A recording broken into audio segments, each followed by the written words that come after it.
In this special edition of the Mormon News Roundup, I break down the 5 videos that took me the most amount of time and effort to create. From dissecting the CES Letters chapter on prophets to reviewing the classic Mormon movie Legacy, these projects demanded hours of research, editing, and production. Oh, and by the way, I'm D-Bays, the host of the Mormon News Roundup, the Mormon Movie Reviews, and Real Talk Mormonism, and yes, that's talent on loan from Kolob. Now, whether you're a longtime viewer or new to the channel, join me as I reveal the behind-the-scenes work that went into crafting these deep dives into Mormonism. Which video do you think took the longest? You're about to find out. Welcome to the Mormon News Roundup, your go-to source for the latest headlines and critical analysis on all things LDS. Breaking news! Join D-Bays, Mormon News Roundup. that's talent on loan from Kolob, every Sunday and Monday night. We will uncover the truth behind the news that matters most to the Mormon community. Mormonism After Dark is a YouTube series hosted by Bill Reel and Radio Free Mormon, where they discuss various topics related to Mormonism in an unfiltered and bold manner. I've done a couple of parody videos pretending to interview these gentlemen on their program. I absolutely love the crazy clips that I spliced together. Lots of laughs. The first of the series is only 30 minutes long, but it took me about 10 hours. Here, have a look. Oh, that son of a bitch. You know what I'm saying? You don't say. Excuse me. And and so I Bye-bye, Billy.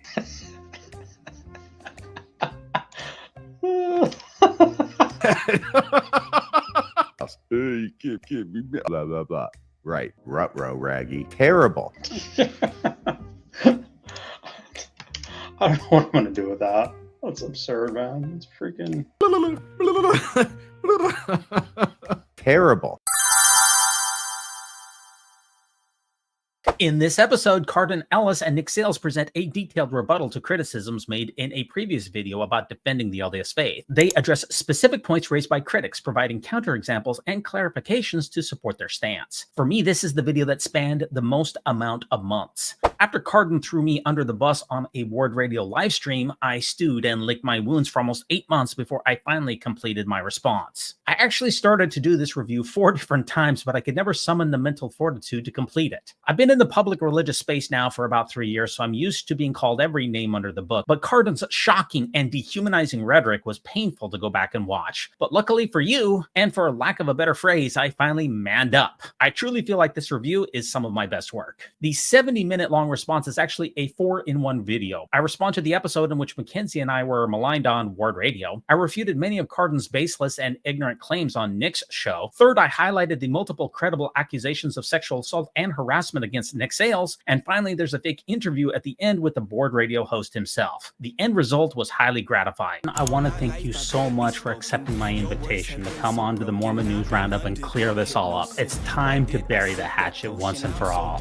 How do you feel about Jesus Christ? But I think being Jesus Christ sucks. That job sucks. Wow. But how do you feel about the Ward Radio Discord? There's parts of it that just really suck. Yeah, I've heard the same thing myself. But Cardon, a lot of people really want to know about your pest control career. I mean, what's it like squishing bugs all day?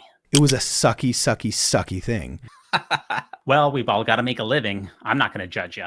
How would you describe your current approach to the Mormon Church and LGBTQ issues? Post-woke. Hyperfeminism. Wow, cool. That's pretty progressive. You know, Cardon, a lot of people fear death and worry about what's going to happen to them in the great beyond. How do you approach it? And everybody's grandpa had to die alone. Wow, that's harsh, but I see where you're coming from. But seriously, going back to the This Is the Show, you remember how that got canceled? How did you really feel about that? This is stupid, and we just kind of need to move on. That's really sad, bro. My heart goes out to you. And how do you feel about MAGA culture and our current state of things here in the United States, you know, as far as society is concerned? Our society sucks. You're speaking the truth to me, my brother. What do you think the #1 reason is that people say that Ward Radio was really harmful rhetoric and have tried to get it shut down off of YouTube? Donkey Kong smashed by God. Wow, I didn't see that one coming. Now, as far as comparing Mackenzie and I to Hitler, Hamas, and neo-Nazis, do you have any regrets? Giving a criticism without a solution is improper. Well, that's not what I was hoping to hear, but at least you're being honest. But let's talk a little bit about church history. How do you really feel about Joseph Smith? And say, oh, he's a misogynist. Cool beans. You know, Cardon, a lot of people were really upset when the church was fined by the SEC $5 million for fraudulently and shamefully hoarding $300 billion for 22 years. How did that affect you personally? I'm going to a trade school. I'm not getting $250,000 worth of debt and never being able to buy my first house, and then having all the financial stress lead to a bunch of fights and never being able to see my kids because I have to work 3 jobs. Screw that. That sounds rough, buddy. I hope you get some more super chats for your channel to make things easier for you. What do you think the future of Word Radio is? I mean, do you see yourself doing this podcast in 5 years or 10 years? You need to grow up. Fair enough. But seriously, who's the better man here? You or me? You can be honest. I can take it. Anti-Mormons and, you know what I'm saying? Like, I agree with you 100%. And how do you feel about the Mormon News Roundup content? I think we will look back at that as being almost revolutionary in its time. That's very kind of you. You know, I've used AI to help me produce some shorts that have critiqued Mormon theology and history. How do you feel about those? Where's the rest of his stuff? This is amazing. Thanks. I'd give you a medal for that, but I'm currently saving all my awards for a non-existent contest. Let's really get down to the brass tacks here. Russell Marion Nelson is the richest man who's ever lived, considering that he is worth about $300 billion. You know, the Church of Jesus Christ of Latter-day Saints is a corporation soul, and he has control over every penny of the church. But the problem here is that the church gives away less than 0.5% of its wealth annually.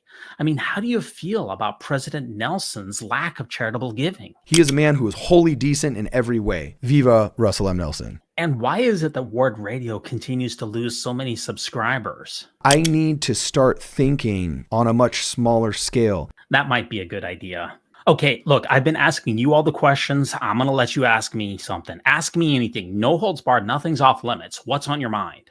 How do you make God laugh? That's a really good question. What I think makes God laugh the most is the fact that he is supposed to judge us eternally for dictates and commandments that there's no good evidence to believe that he's given to us. I think he has a real good laugh over that. And as far as researching church history and church truth claims, do you have any expertise? I mean, do you really research these things? Do you have experts on the program? Do you really know what you're talking about? Do you have any degrees in history? Or have you published anything in the Mormon History Association or anything like that? I'm literally just a dude with a microphone. Truer words have never been spoken. Look, I've got to ask about the elephant in the room here. You know that TSA picture of yours when you were arrested for taking a knife through the TSA? I mean, is there anything that you can say out there to kind of ease people's worries about you as a person, you know, about your psychology? Are you okay? Because all of us have human foibles. All of us have done something we're embarrassed of. Let's try and make this a funny thing instead of a condemnation thing. And that's a good middle ground. I mean, I don't know if there's a good middle ground sneaking a knife on a plane, but I hear what you're saying.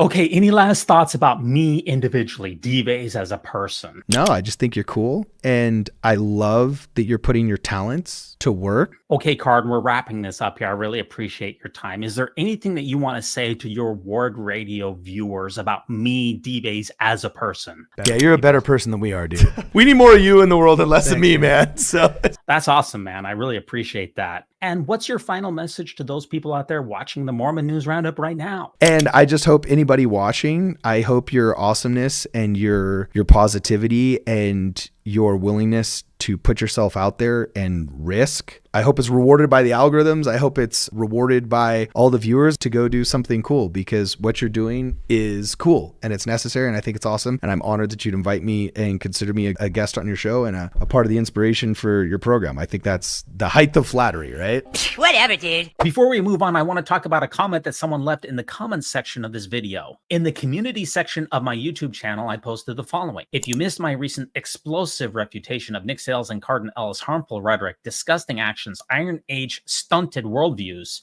it's a must-see. Responding to Cardon Ellis of Word Radio, a deep dive including never-before-seen interview. How did I do on the feedback to a recent viewer of that seminal episode? And here's what a YouTuber named Richard Allen 383 posted to that video. My first stop here at Mormon News Roundup. Wow, I've never seen more naked animus by any YouTuber. Mormon News Roundup trades in hate. I guess there are plenty of people who enjoy this kind of vileness. See you later. Not. Okay, so let's check out my response. Laugh out loud. So Cardon compares me to Hitler, Hamas terrorists, neo-Nazis, and anti-Jewish QAnon conspiracy theorists who postulate that Jews are taking over the world through an international banking conspiracy, and that's just fine. And Nick Sales has over 20 credible accusations of sexual assault, and you have no issues there either. But pushing back against their harmful rhetoric and behavior is animus? Gimme a fetchin' break. You, sir, are the perfect embodiment of hypocrisy. Don't let the door hit you on the way out. Brother Allen has yet to respond to me. I am waiting.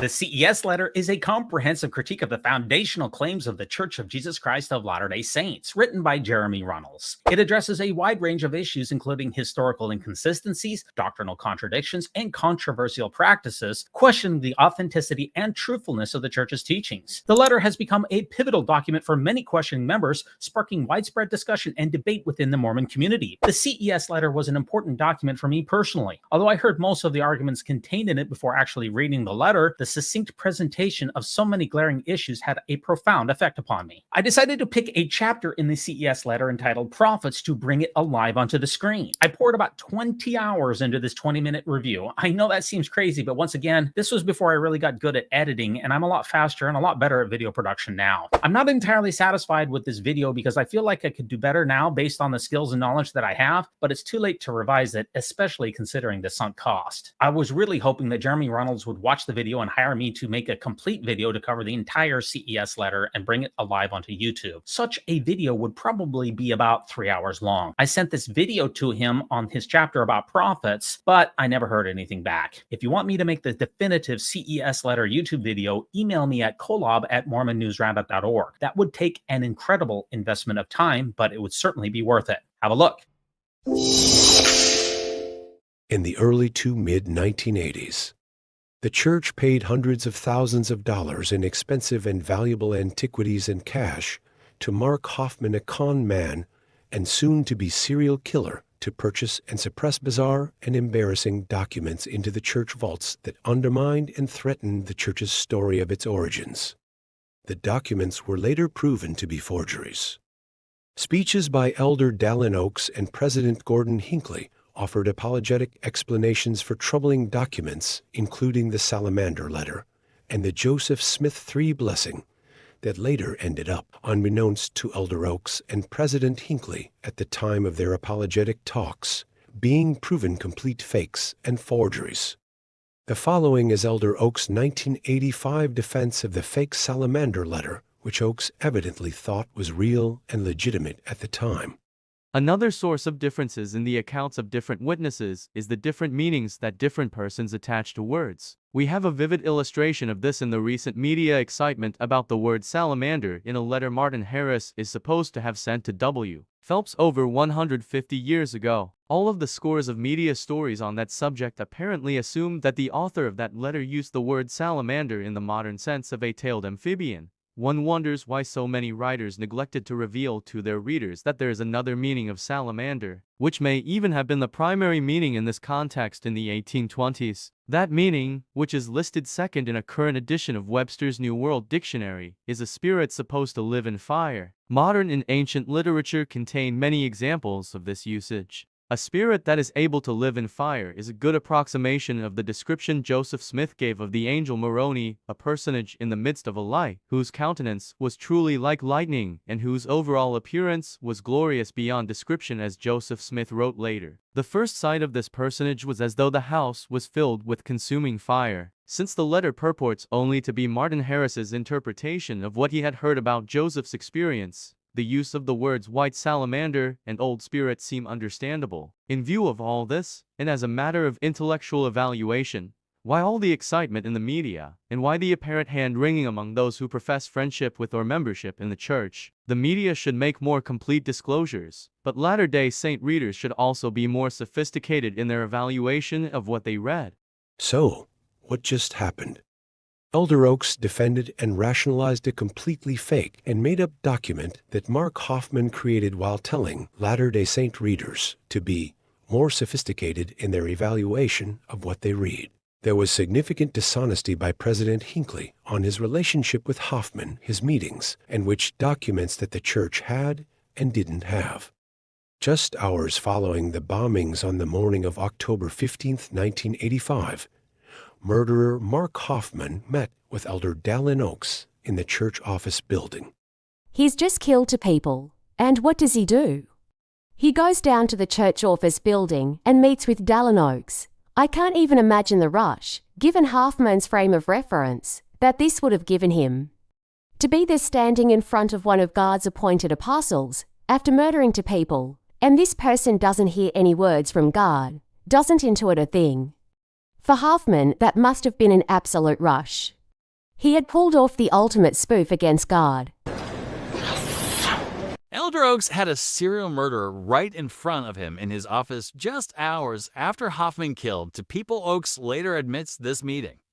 What does this say about the discernment of the brethren when they can't discern a murderer and con man, hell-bent on destroying Mormonism right under their noses? Ultimately, the church was forced to admit it had, in the first presidency vault, documents that the church previously denied it had. The McClellan documents were critical for the investigation of the Hofmann murders. Ultimately, the church was forced to admit it had, in the first presidency vault, documents McClellan collection that the church previously denied it had. The McClellan documents were critical for the investigation of the Hofmann murders. While these prophets, seers, and revelators were being duped and conned by Mark Hofmann's forgeries over a 4-year period, 1981 to 1985, the Tanners, considered some of the biggest critics of the church, actually came out and said that the Salamander letter was a fake. Even when the Salamander letter proved very useful in discrediting the church, the Tanners had better discernment than the brethren did. This is so embarrassing. While the Tanners publicly rejected the Salamander letter, the church continued buying fakes from Hofmann, and Elder Oaks continued telling Latter-day Saints to be more sophisticated. The Mormon Church produced the 3 Witnesses movie in 1963. The film was told in flashback style from the perspective of David Whitmer in the 1880s. David Whitmer is the last remaining witness to the gold plates from whence the Book of Mormon purportedly came. I spent about 3 weeks researching this film. That probably doesn't come through on the review because this was early in my Mormon movie review career, and I just simply wasn't as efficient in making content. But I felt like I really needed to understand the witnesses, and making this review helped me appreciate them in ways that I had not anticipated. This is also one of my very first Mormon movie reviews because it is such a seminal movie for me. Let's watch a little bit. In 1881, David Whitmer seeks the signature of General Alexander W. Donovan on an affidavit attesting to his honesty and integrity, with plans to have it published in the local paper in Richmond, Missouri, with a statement refuting that he had denied his witness that an angel had shown him the gold plates from whence the Book of Mormon was translated. Whitmer recalls the translation of the book in 1829 while Joseph Smith and Oliver Cowdery stayed at the Whitmer family home in Fayette, New York. After praying together, an angel shows them the plates. All 3 are later excommunicated from the church, but as Whitmer relates, Oliver Cowdery and Martin Harris testified to the end of their lives to the truthfulness of what they witnessed. I have produced over 1,000 videos on YouTube, and this is the one that took me the most amount of time, without question. Legacy, released in 1993, follows the journey of Eliza Williams and her family as they convert to the Mormon faith and travel from upstate New York to Utah, enduring hardships and persecution along the way. In propaganda style, the film portrays the trials and triumphs of early Latter-day Saints from the 1830s to the 1890s. It highlights their unwavering faith and determination despite facing sickness, storms, and hostile mobs. Now, LDS Church historical movies take a great deal of time to research, even though most of my research did not even make it into this 2-hour review. It really takes a trained historian to do this review justice, and of course, I'm not one of those, and I really have never claimed to be. Nevertheless, I'm the only one who's done a significant review of this movie and so many others just like it. Let me share one of my favorite scenes from the film with you. Remember, she put that flower in there 40 years before. Listen to what she says about the Book of Mormon, and let's contrast that with what we know earlier. Listen. This is the book I told you about. The prophet Joseph Smith himself gave it to me. I mean, not really. She got the book before from Brother Morley. Now, Prophet Joseph Smith let her keep it, but he didn't give it to her. I want you to have it.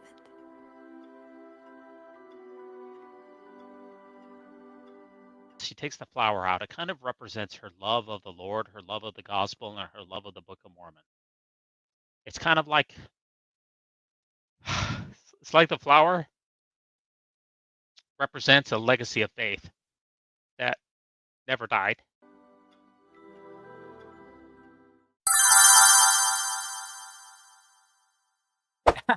And that wraps up our countdown of the most time-intensive videos I've ever created for this channel. Each one of these projects took hours of research, editing, and dedication to bring you the most detailed and informative content possible. Whether it was the deep dive into the CES letter, the rebuttal of Cardon, Ellis, and Nick Sales, or the comprehensive review of classic Mormon movies, every minute was worth it to deliver content that sparks conversation and critical thinking. Now, if you value this channel and the time that it takes to bring you such content, I'd be very grateful for a donation, either through YouTube, becoming a member of the channel, or over on our Patreon site. I hope you've enjoyed a look behind the scenes and gained some insight into just how much work goes into these videos. If you haven't watched these yet, now is the perfect time to check them out. And as always, I want to thank you for your support. It's what keeps this channel going. If you found this episode interesting, don't forget to like, comment, and subscribe. Share this video with anyone who might appreciate the effort that goes into making content like this. Your feedback and engagement mean the world to me. Thanks again for watching, and I'll see you in the next episode of the Mormon News Roundup. And remember, no unhallowed hand can stop this podcast from progressing.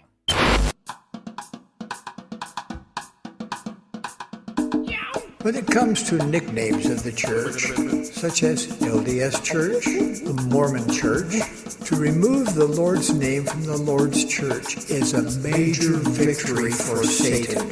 Satan.